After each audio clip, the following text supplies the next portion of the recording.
The pass serves as an inspiration for the artists of Chiang Mai. The northern city was the capital of the ancient Lana kingdom. Now it's trying to position itself as the country's creative hub. At this workshop, traditional weaving meets modern design. Bun Charonpun Siri studied with leading fashion houses in Italy and strives to combine European quality with local crafts. So we try to bring local wisdoms that existing in Chiang Mai. It takes so much time to weave, and we bring it up with a very modernity. Across town, that sentiment is shared, but interpreted in a different way. Makerspace Thailand hopes to build on the legacy of local handicraft by providing people with modern tools, from laser cutters to 3D printers. Founder Nati Sang says members can learn to use them for free and provides additional usage at cost. In order for people to innovate, they need to try to experiment, they need to be able to fail. And if they have these cost pressures in place, then okay, who's going to just experiment and just try things out? In other words, it allows people to be more entrepreneurial and try to monetize their ideas. One of Makerspace Thailand's success stories is Tamarat Sukjiradet, or Ong. He designed a foldable loom for his wife, who wanted to practice her grandmother's hobby of weaving. Well, traditional looms are the size of beds. I chose a more modern material. It doesn't break as easily. And also, this loom can be taken apart, every piece, and then put back together. Now, Ong and his wife have opened a store to sell their loom, and they say they're working to keep up with demand.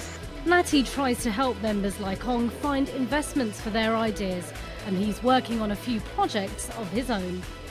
What we're looking at here is a smart farm system. In Thailand, the #1 industry is agriculture. So it makes a lot of sense that with the makerspace that we start trying to put in more advanced technologies into something that's very traditionally done. Since opening 2 years ago, Makerspace Thailand counts over 150 members. Half are foreigners. Some come to Chiang Mai as so-called digital nomads, attracted to Chiang Mai's low-cost and laid-back lifestyle as they try to launch startups. Others are just visiting, like Drew Hatsung. He's a member of Artisans Asylum in the US, one of the world's biggest makerspaces. Hatsung hopes to share his woodworking skills with the makers in Thailand and learn from the local experts. Nati and his wife have arranged lessons for Drew at a traditional wood carving village. This type of carving, the high relief carving, is extremely difficult. So I hope to learn as much as I can here about carving. I hope to apply it to my own work, and then I hope to teach these skills in the US at our makerspace. The work that they're doing here is impossible to do any other way. There's no machine substitute. It takes decades of practice to produce these intricate designs. Steel hand tools slowly creating patterns on pieces of teak. There's a fear that the knowledge will vanish, despite efforts to pass skills to the next generation. Makerspace will look into collaborating with them because the angle that we come in is a bit more modern and more international. We see the value of all these Thai traditional patterns that they have that can be applied to more modern, like we saw the loom.